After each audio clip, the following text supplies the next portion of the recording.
नमस्कार, मैं जीशान अख्तर और आप देख रहे हैं सुदामा न्यूज़। आज हमारे स्टूडियो में एक खास मेहमान हैं, इस शहर के जाने माने लोटस सैलून के संस्थापक श्वेता जी। बहुत बहुत स्वागत है हमारे स्टूडियो में। Thank you so much. आज हम ब्यूटी ग्रूमिंग एंड पार्लर पे इनसे बात करेंगे और स्किन केयर को लेकर से बात करेंगे, किस तरीके से आज के भाग दौड़ भरी जिंदगी में और जिस तरीके से पॉल्यूटेड हमारा शहर है, इन सब चीज़ों के बीच अपने त्वचा को किस तरीके से उसमें निखार ला सकते हैं और उसका किस तरीके से उसको बेहतर कर सकते हैं। इन्हीं सब चीज़ों पर आज बात करेंगे इनसे और जानेंगे बहुत सारी नई बातें भी। मैडम, सबसे पहले ये बताइए आपकी ब्यूटी ग्रूमिंग और पार्लर में क्या अंतर है? ब्यूटी ग्रूमिंग, ब्यूटी मतलब ब्यूटी से ही पता चलता है कि डायरेक्ट हम अपनी स्किन की बात कर रहे हैं कि हम अपनी स्किन को इनहेंस कर सकते हैं। ग्रूमिंग यानी कि पैम्परिंग करना है, हमें अपने आप को पैम्पर करना है, लाइक लाइफ स्टाइल, ड्रेसिंग वगैरह वगैरह। मेकअप के नाम से पता ही है कि स्किन में एक लेयर चढ़ेगी जो कि हमारी जो नेचुरल ब्यूटी है उसको थोड़ा और इनहेंस कर सके हम।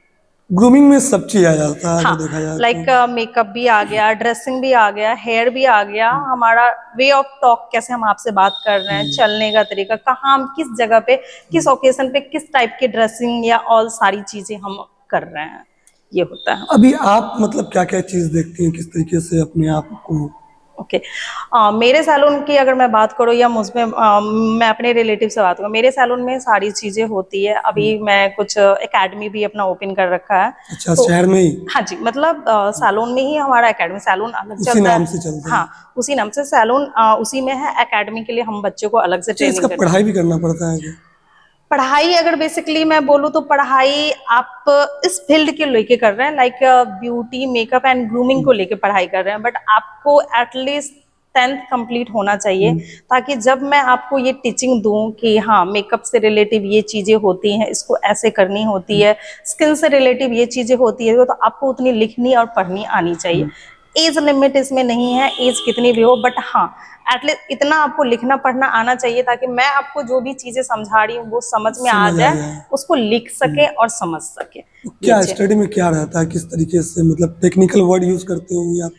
कुछ खास टेक्निकल वर्ड की बात तो नहीं करूंगी कि मैं टेक्निकल वर्ड यूज करती हूँ, बट हाँ ये जरूर मैं कहूंगी कि इसमें मैं उनको ये बताती हूँ, सबसे पहले तो सेल्फ ग्रूमिंग बताती हूँ कि आप अपने आप को कैसे सेल्फ केयर कर सकती हैं। जब आप किसी क्लाइंट से या किसी से आप जब बात करती हैं तो खुद को कैसे प्रेजेंट कर सकती हैं। फर्स्ट वीक में हमारा ये सेशन चलता है। फर्स्ट ऑफ ऑल मैं ही जैसे आपके सामने आई हूँ तो मुझे अपने आप को as a makeup artist, as a salon owner बन के मुझे आपको दिखाना है।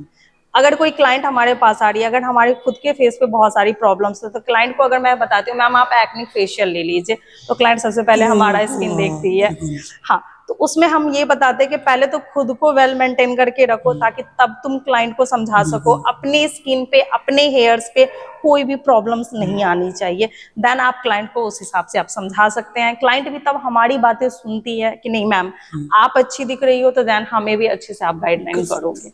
मेकअप को लेके अक्सर हमारे समाज में चलता है कि क्या उसका बुरा प्रभाव पड़ता है, मेकअप जिस तरीके से लोग मेकअप करती है महिलाएं?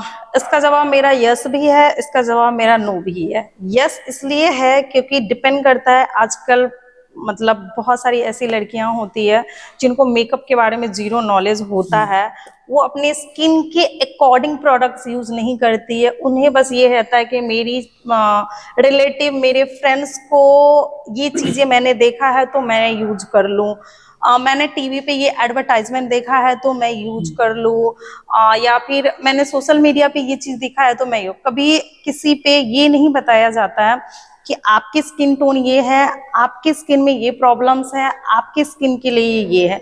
उसमें क्या करना चाहिए ना कि अगर अब मैं यस तो मैंने जवाब दे दिया, अब नो का बता रही हूँ कि अगर उनको गलत इफेक्ट इसका नहीं पड़ेगा तब जब वो प्रॉपर किसी प्रोफेशनल सैलून में, नॉट लोकल सैलून, लोग प्रोफेशनल सैलून में जाए जिनको खुद इन सब चीजों की काफी ज्यादा नॉलेज है, उनके पास जाएं आप, उनसे आप पूछें कि मैम मेरे स्किन में ये प्रॉब्लम्स है, मुझे ये करवाना है, ये कितना हद तक मेरे मतलब मेरे को स्किन में लाइक मेकअप ही लेना है या मेरे को फेशियल लेना है या मेरे को डे नाइट कोई क्रीम चाहिए, आप प्लीज मुझे मेरे स्किन के अकॉर्डिंग सजेस्ट करें।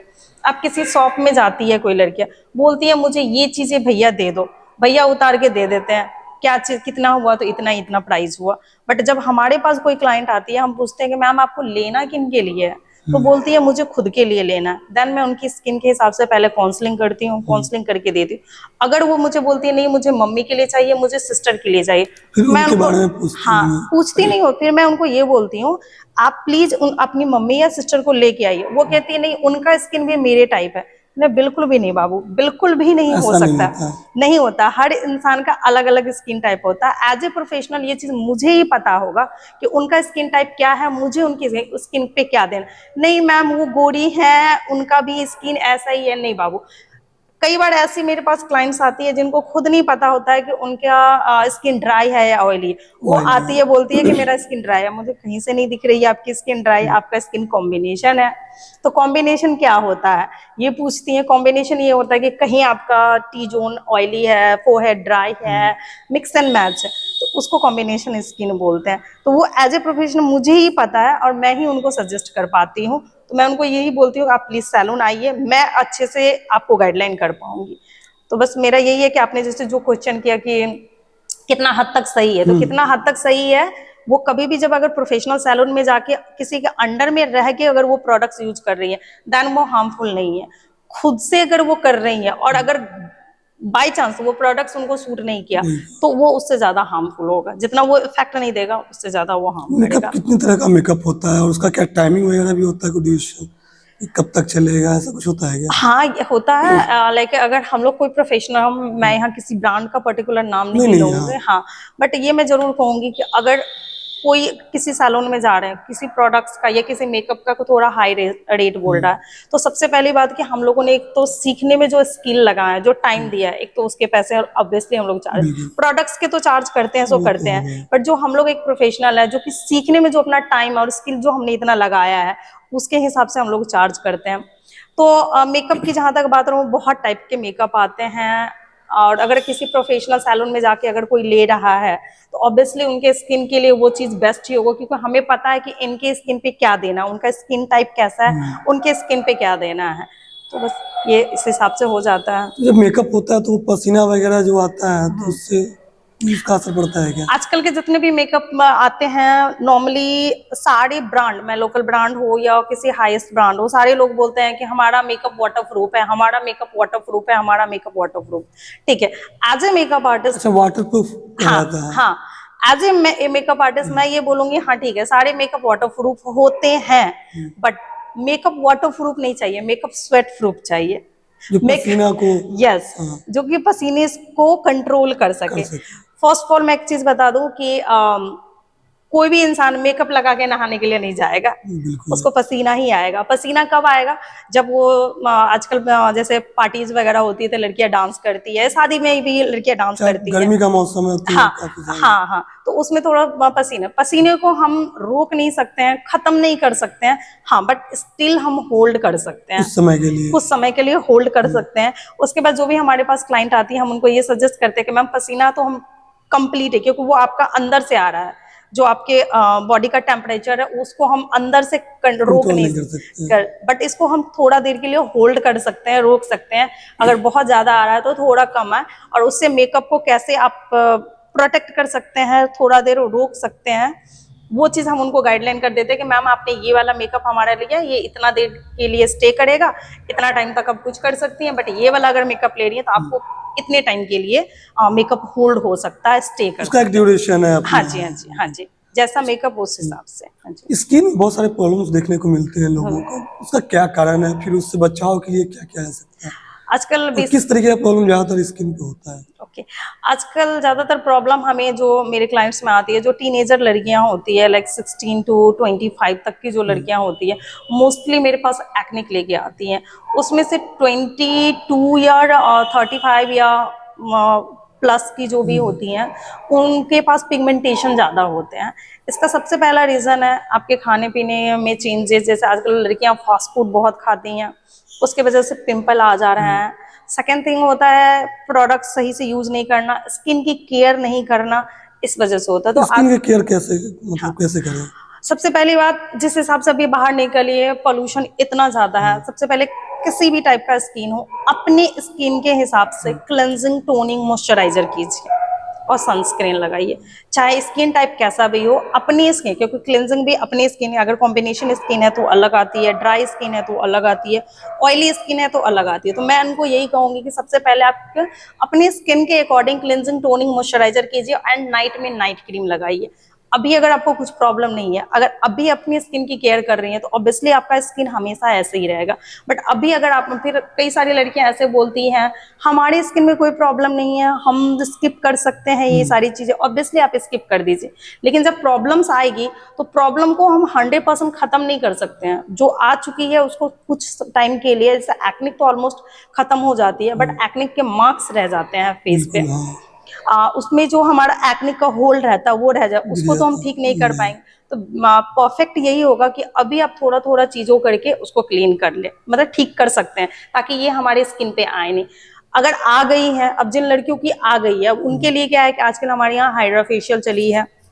हाइड्रा फेशियल से एक्निक भी कंट्रोल होती है, देन आपका पिगमेंटेशन भी तो कंट्रोल ये होता है। मतलब कितने समय पे करवाना चाहिए आदमी को? डिपेंड करता है कि उनका एक्निक किस लेवल पे है। एक एक्निक आती है, एक पिंपल आता है। आजकल की लड़कियों को ये भी नहीं पता चल पाता है, जब मैक्सिमम लोग हैं वो, उनको ये नहीं पता चल पाता है कि हमारा एक्निक है या पिंपल है या स्किन कैसा है। तो वो एज ए एक्सपर्ट जब हमारे सामने जब क्लाइंट आती है तब हमें पता चल पाता है कि हम उनके स्किन के लिए क्या एक्चुअली है, क्या अभी उनके स्किन पे, और इनका ड्यूरेशन कितने दिनों के लिए देना है, कितना कम है। जितना कम है उतने कम ड्यूरेशन में हो जाएगा। 10 to 20 डेज में भी होता है, 25 to 30 डेज में भी हम उनको रिपीट बुलाते हैं। पिगमेंटेशन के लिए भी सेम चीज है। पिगमेंटेशन में ये होता है कि वो हमारे थोड़े पास जो 30+ या 35+ होती हैं वो आती हैं, तो उनमें भी हमें देखना होता है कि पिगमेंटेशन कितने लेयर्स है, मतलब कितना पुराना है। अगर बहुत पुराना है तो इंस्टेंट तो जाएगा नहीं, हमें तो टाइम चाहिए कि उसको रिपेयर करके, क्योंकि अगर स्किन के 3rd-4th लेयर पे चला गया है तो 3rd-4th लेयर पे जाके हमें काम करना होगा। तो उसके लिए तो डायरेक्ट हम 3rd-4th लेयर पे तो नहीं चले जाएंगे, हमें उसके लिए टाइम चाहिए और फिर वो आराम से होगा। तो दोनों चीज का ट्रीटमेंट हो सकता है, बट मेरा कहना ये है कि जब ट्रीटमेंट बाद में लाखों रुपए इन्वेस्टमेंट करने से बेटर है समय पे आप उसको ध्यान दें। थोड़ा थोड़ा चीज करके आप अपने स्किन की केयर कर सकते हैं डेली में। अभी जैसे ट्रेंड चला हुआ है, जैसे डिजिटल मीडिया काफी हावी है, तो इसका आप लोगों के प्रोफेशन पे कितना असर पड़ रहा है? क्योंकि हर चीज अब फोन में मिल जाता है लोगों को आसानी से, और वो कितना सही है, कितना हद तक इसको जो आप भी देखते होंगे, हाँ। तो क्या लगता है कि जो वो लोग जो नॉलेज देती है, बताती है जिस तरीके से, वो कितना हद तक सही होता है? इसके लिए मैं जवाब यही दूंगी कि बेनिफिट तो है। एज ए मेकअप आर्टिस्ट अगर मैं बोलूँ तो बेनिफिट भी है और लॉस भी है। बेनिफिट ऐसे है कि क्लाइंट हमारे पास आ जाती है कि मैम हमने ये वीडियो देखा है, आप हमें ये कर दीजिए। तो प्लस पॉइंट वहाँ ये मिलता है कि क्लाइंट एटलीस्ट हमारे पास आ जाती है, हाँ कि लड़कियों को ये चीजों को लेके अवेयर है, उनको ये चीजें चाहिए, उन तक ये ठीक है मेरे वीडियो के थ्रू नहीं बट किसी और वीडियो के थ्रू वो चीज उनके पास गई है और वो चीज को लेके हमारे पास आ रही है। बट इसमें से कुछ लोग होते हैं कि जो कि थोड़ा होम केयर में भी यूज कर लेते हैं कि कहीं से कुछ देखा और घर में ही कि चलो, ट्राई कर लिया हाँ अपना। जब भी हम लोग एज ए प्रोफेशन जब भी हम कुछ वीडियो बनाते हैं उसमें पूरा थ्योरी हम लोग नहीं डालते हैं, क्योंकि हमने इसके लिए लाखों रुपए इन्वेस्टमेंट करके क्लासेस लिया है, टाइम दिया है, सीखा है, तब जाके प्रैक्टिस प्रैक्टिस प्रैक्टिस प्रैक्टिस बहुत ज्यादा किसी प्रोफेशनल के अंडर में रह के हमने बहुत ज्यादा प्रैक्टिस किया है, तब जाके हमें वो चीजों की नॉलेज मिली है। बट बहुत सारे लोग होते हैं कि सोशल मीडिया पे देखा और देखने के बाद उसको घर में फॉलो कर लेते हैं, उसके बाद उनके हेयर हो, स्किन हो, पूरी हद तक खराब हो जाती है। खराब होने के बाद वो हमारे पास आती है। तो उन लोगों से पर्सनली मेरा रिक्वेस्ट है कि अगर आप कोई चीज कहीं देख रहे हैं तो प्लीज आप किसी प्रोफेशनल के पास आए, घर में उसको करने डायरेक्ट ट्राई नहीं करें। ट्राई ना करें। घरेलू नुस्खा कुछ बताइए आप, जो घर में रह के आदमी अपनी त्वचा को बेहतर कर सके और बचा के रखे, उसके लिए क्या क्या है? घरेलू में मैं ये बताऊंगी कि आजकल वो हमारा दादी नानी के टाइम में चलता था कि बेटा उपटन लगा लो, दही लगा लो, बेसन लगा अभी लो। शादी ब्याह में चलता है। हाँ, तो उपटन भी अब शादी ब्याह में लड़कियां नहीं लगाती है। दही बेसन की बात बोलूं तो दही ये सब चीज वाकई में काम का था? पहले काम का था, लेकिन अब नहीं आजकल है। अब बेसन भी आपका ओरिजिनल नहीं रहा। अच्छा, इस वजह से दही भी हम लोग पाउडर वाले दूध का मैक्सिमम दही खाते, तो दही को कढ़ी बना के खाएं या सब चावल के साथ खाएं वो ज्यादा बेस्ट है। उसको फेस पे ना लगाएं, और बेसन का पकौड़ा बना के खाएं वो ज्यादा हेल्पफुल होगा। फेस पे ना लगे। हाँ, फेस पे नहीं लगा। बात करो अगर फिर ठीक है ये सब नहीं कर सकते तो क्या करें, तो क्या करें अगर इतने सारे कॉस्मेटिक बने हैं। क्योंकि हर रोज कुछ ना कुछ फेस के लिए तो समय देना है, हाँ, और हर रोज हम मेकअप करवाने या फिर पार्लर वगैरह जा नहीं सकते। जा नहीं सकते हैं। कुछ ऐसा हो तो लोग घर में हर रोज इस्तेमाल कर सकते। हाँ, तो इसमें घर में हर रोज इस्तेमाल करने के लिए हमारे skin type according to skin, अब दही बेसन में कभी लिखा हुआ नहीं है किस टाइप के स्किन के लिए है, बट बहुत सारे लोग दही के, मैं तो बहुत पहले से दही और बेसन ही लगाते आ रही हूँ, तो दही और बेसन ही लगाऊंगी। ठीक है, 100 में से ऐसे लकी लोग होंगे जिनको दही और बेसन सूट कर गया होगा, आपको मे बी ना सूट करे, टमाटर सूट ना करे। तो बहुत सारे लोग ऑनलाइन देख देख के ये सारी चीजें यूज कर रहे हैं, बट नथिंग, कुछ भी नहीं है इसमें, कोई बेनिफिट नहीं है। अगर मैं होम केयर में आपको बोलूं केयर करने के लिए कि आप होम केयर में कैसे केयर कर सकते हैं, अपनी स्किन के अकॉर्डिंग, अगेन मैं रिपीट करूंगी, अपनी स्किन के अकॉर्डिंग आप फेस वॉश ले, टोनर ले, डे क्रीम ले, देन अगर आप धूप में निकल रहे हैं तो सनस्क्रीन ले। सनस्क्रीन भी कितना निकल रहे हैं आप धूप में, कितने टाइम के लिए आपको धूप में रहना है, तो ये इस अकॉर्डिंग हमारा सनस्क्रीन आता है। तो जब भी जो क्लाइंट आएगी उनसे कुछ पर्सनल काउंसलिंग हम लोग करते हैं, देन देते हैं। सेकेंड थिंग आता है कि अब नाइट में कैसे करें, नाइट में भी फेस वॉश ले, क्लेंजिंग ले, टोनर करें, देन नाइट क्रीम लगा के करें। जो डे क्रीम हमारा होता है ना, डे क्रीम हमारा बाहरी डस्ट से या धूप धूल जो भी होती है उससे हमारा प्रोटेक्ट करता है, बाकी कोई काम नहीं है। बट अगर हम नाइट क्रीम लगाते हैं तो नाइट क्रीम क्या करता है ना, हमारे स्किन की केयर करता है, रिपेयरिंग करता है, रात भर वो, हाँ, हीलिंग करता है। क्योंकि रात में हम सोते हैं तो हमारा स्किन भी बहुत रिलैक्स होता है, तो जब भी हम नाइट क्रीम लगा के सोते हैं, बहुत सारी क्लाइंट्स हमारे के नाइट क्रीम छोड़ दीजिए, बस डे दीजिए। ठीक है मैम, हमने आपको डे दिया, आप डे ले रहे, बट डे क्या कर रहा है, सिर्फ प्रोटेक्ट कर रहा है, आपको हीलिंग या रिपेयरिंग नहीं कर रहा है। नाइट क्रीम आपका हीलिंग और रिपेयरिंग कर रहा है। बदलते मौसम के हिसाब से त्वचा पर किस तरीके हाँ, से अभी थोड़ा सा वेदर ऐसा है, ना गर्मी है ना ठंड है, तो ऐसे में थोड़ा सा सर्दी जुकाम भी सबको हो रही है। खैर मैं उस फील्ड से नहीं हूँ तो मेरे को रूखा रूखा स्किन। हाँ, अभी क्या हो रहा है कि थोड़ा सा ड्राई, अगर आप घर में है तो स्किन ड्राई लग रही है, बाहर निकल रहे हैं तो फिर आपको थोड़ा स्वेट स्वेट फील हो रहा है, तो ऐसे में आप बॉडी लोशन भी लगा सकते हैं, बॉडी को टोनिंग भी कर सकते हैं। सेकेंड थिंग, होम केयर में ऑब्वियसली जैसे हम खाना चेंज करते हैं वेदर के अकॉर्डिंग, कपड़े चेंज करते हैं वेदर के अकॉर्डिंग, तो वेदर के अकॉर्डिंग ही हमें अपने कॉस्मेटिक भी चेंज करने चाहिए। कि अगर गर्मी में हमने ये चीज लगाया तो जरूरी नहीं है कि सेम चीज हम ठंड में भी लगाएं, ठंड में हमें प्रोडक्ट्स चेंज करने चाहिए। जैसे जैसे वेदर चेंज हो रहा है, विंटर में ज्यादातर लोगों को आपने सुना होगा कि उनको ये हो जाते हैं, हेयर में डैंड्रफ हो जाता है, तो प्लीज उनको डैंड्रफ प्रूफ शैम्पू यूज करना चाहिए, ऑयलिंग करनी चाहिए। ऑयलिंग ये नहीं होता है कि ऑयलिंग आपने किया और 2-3 दिन लगा के बाहर घूम रहा है, नहीं, घर में रहना। हाँ, नहीं, ऑयलिंग कीजिए ओवरनाइट, नाइट में ऑयलिंग कीजिए, मॉर्निंग में हेड वॉश कर लीजिए, बट मेक श्योर कि आपके हेयर से ऑयल निकल जाने चाहिए। अगर आपने जितनी क्वांटिटी में है लगाया है, आप 2 बार में अगर नहीं निकल पा रहा है, 3 बार आप शैम्पू कीजिए। अगर ऑयल जितना बेनिफिट है आपके हेयर के लिए उतना ही हार्मफुल भी है। अगर वो रह गया अगर आपने धूप में निकला, आप छोटा सा मैं एग्जांपल दूं, आप कढ़ाई में जब ऑयल गर्म करते हैं उसमें कोई चीज डालते हैं तो वो पकने लगती है, कच्चे तेल में तो नहीं पकती है। तो आपने क्या किया ना कि ऑयलिंग किया, धूप में नहीं, धूप से वो हीट होती है, और आपको पता होना चाहिए हमारा स्किन हेयर काफी ज्यादा सेंसिटिव है, और जब आप धूप में निकल रहे हैं तो वो बहुत हार्म करता है। बालों में स्ट्रेटनिंग का एक ट्रेंड चला हुआ है, वो कितना हद तक सही लगता है? सही है और गलत भी है। गलत नहीं है, लेकिन अगर जो लड़कियां केयर नहीं करती है, करवाने के बाद बहुत सारी ये होती है, मेरे पास 99 क्लाइंट के ये आते हैं कि अगर मैं स्ट्रेटनिंग करवाऊंगी तो मैम क्या मेरे हेयर फॉल्स होंगे, अगर मैं स्ट्रेटनिंग करवाती हूँ तो मेरे बाल डैमेज हो जाएंगे। डैमेज हो जाएंगे, ऑब्वियसली हो जाएंगे, क्यों नहीं डैमेज होंगे, मैं बता रही हूँ। मैं जब भी करती हूँ या कोई भी प्रोफेशनल सैलून करता है तो उनको ये बोला जाता है कि मैम अगर आपने, क्योंकि वो ऐसा एक हार्ड केमिकल है जो आपके कर्ल्स है को परमानेंटली स्ट्रेट कर रहा है। उसमें केमिकल यूज करके स्ट्रेट किया जाता है? Yes yes. अच्छा, विदाउट केमिकल ये चीज है नहीं, इसलिए अगर कोई सैलून ये कहता है कि हम स्ट्रेटिंग स्मूथनिंग कर रहे हैं विदाउट ये केमिकल है, तो आई थिंक वो आपको बेवकूफ बना रहा है। बट ये बेवकूफ बनाने वाली बात नहीं है, ये केमिकल ही है, क्योंकि ये इतना हार्ड केमिकल होता है, आपके किसी टेढ़े चीज को परमानेंटली स्ट्रेट कर रहा है। तो जब वो स्ट्रेट कर रहा है तो वो हार्ड केमिकल है, उसको केयर करने के लिए क्या करना होता है, स्पा लेना होता है। जिस ब्रांड से भी आप करवा रहे हैं उसके shampoo, conditioner, serum proper use करने होते हैं।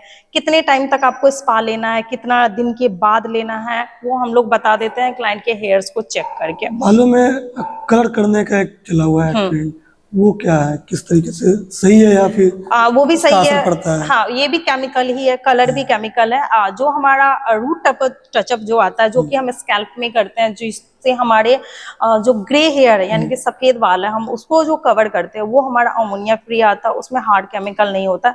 इसलिए हार्ड केमिकल नहीं होता क्योंकि उसको हम डायरेक्ट स्कैल्प पे देते हैं और स्कैल्प हमारा हीट होता है, तो वो हमारा हार्ड केमिकल नहीं है। बट अगर मैं इसकी बात करूं कि जैसे मैंने अपने बालों पे कलर कर रखा है, तो ये सब थोड़े हार्ड कलर हुए हैं, तो इसको ये परमानेंट कलर है। जो स्कैल्प में हम लोग ले रहे हैं वो हमारा परमानेंट नहीं हुआ, बट ये हमारा परमानेंट कलर हुआ। इसको भी थोड़ा केयर करना पड़ता है। सपोज मैं एक छोटा सा एग्जांपल आपको दूं, आप 50,000 की साड़ी ले आओ, उसको बकेट में धो दो, क्या हाल होगा वो आपको भी पता है। तो जब हम 50,000 की साड़ी लेते हैं तो उसको हम बहुत ज्यादा केयर करते उसी हैं, हिसाब ड्राई से क्लीन बिल्कुल। वॉश करते हैं। तो अगर आपके नेचुरल हेयर भी है, तो अगर आपने उसको भी केयर किया विदाउट, आपने स्ट्रेटनिंग नहीं लिया, स्मूथनिंग नहीं लिया, कलर नहीं लिया है, लेकिन अगर आपने उसको केयर किया है, तो वो हेयर भी आपके अच्छे रहेंगे, स्किन भी अच्छे रहेंगे। बट आप जब बाहरी कोई चीज उस पर डिपोजिट कर रहे हैं, लाइक केमिकल कुछ भी डिपोजिट कर रहे हैं, तो देन आपको एक्स्ट्रा केयर की नीड हो जाती है। जहां तक स्किन की बात करूँ, फेशियल में अभी तक हमारा कोई ऐसा केमिकल प्रोडक्ट्स नहीं आया स्किन में, बट हेयर में हमारा आया है स्ट्रेटनिंग स्मूथनिंग, बट स्किन में अभी तक नहीं है। अच्छा, एक चीज को लेके लोगों में बड़ा कंफ्यूजन होता है, सैलून, सैलन, पार्लर क्या है, ये ये क्या डिफरेंशिएट? ये क्वेश्चन आपने बहुत अच्छा किया है और मुझे ये अच्छा लगा कि आपने ये क्वेश्चन किया है। बहुत सारे लोग ऐसे होते हैं कि मेरे सैलून्स में ये आके बोलते हैं, हाँ हाँ मैं पार्लर में हूँ, पार्लर वाली तैयार कर रही है। मैं पार्लर वाली सैलून, ये थोड़ा कोई अगर मेरी मेकअप आर्टिस्ट ही जाती है किसी के घर में, हाँ हाँ पार्लर वाली आ गई, पार्लर वाली आम आ भाषा गई। में तो यहाँ हाँ, पार्लर ही लोग बोलते पार्लर। हैं। तो पार्लर वाली अलग हुआ, लाइक जो ब्यूटी का काम करते हैं, जो अच्छे से मेकअप नहीं कर पाते हैं, छोटा सा जिनका पार्लर है, लाइक ओनली फीमेल, एक छोटा सा है जो कि अपनी कैरियर की स्टार्टिंग कर रहे हैं, या बहुत सारे ऐसे हैं जो कैरियर की स्टार्टिंग नहीं कर रहे हैं और बहुत टाइम से वो छोटा सा चला रहा है, जहाँ लोगों की ज्यादा गैदरिंग नहीं होती है, वहाँ छोटे छोटे काम होते हैं, लाइक फेशियल हो गया, आईब्रो हो गया, छोटा सा, कॉमन है वो हाँ चीज छोटी होती है। छोटी चीजें होती है। बट अगर सैलून्स की बात करूँ, तो सैलून्स में जो भी होते हैं ना, सब प्रोफेशनल होते हैं, जिनको जहाँ पे अलग अलग होते हैं, हेयर के लिए अलग होते हैं, उनको सिर्फ और सिर्फ हेयर्स हेयर की से नॉलेज मतलब होती है। स्किन एक्सपर्ट अलग होते हैं, मेकअप एक्सपर्ट अलग होते हैं, नेल एक्सपर्ट अलग होते हैं, आईलैशेस एक्सपर्ट्स अलग होते हैं, ऐसे करके वहाँ एक्सपर्ट होते हैं। जो कि एक्सपर्ट होते हैं तो उनके चार्जेस भी थोड़े से हाई रहते हैं, क्योंकि वो आपको बताते हैं, आपको गाइडलाइन करते हैं, तो उनको सैलून बोला जाता है। सैलून जो कि आप लोगों के लिए होता है, जहां आप लोग जाते हैं, और यूनिसेक्स तो हर किसी को पता है कि जहां मेल फीमेल दोनों के लिए होता है, वो तो सबको पता है, यही डिफरेंट है। तो मैं, अगर जो भी हमारा ये देख रहा है, तो प्लीज थोड़ा पार्लर और सैलून में पार्लर वाली ना बुला के हमें मेकअप आर्टिस्ट भी बुला सकते हैं, हमें ज्यादा अच्छा लगेगा अगर आप ये इस नाम से हमें बुलाएंगे तो। बहुत बहुत धन्यवाद। तो ऐसे ही खबरों को देखने के लिए सुदामा न्यूज़ को लाइक करें, सब्सक्राइब करें।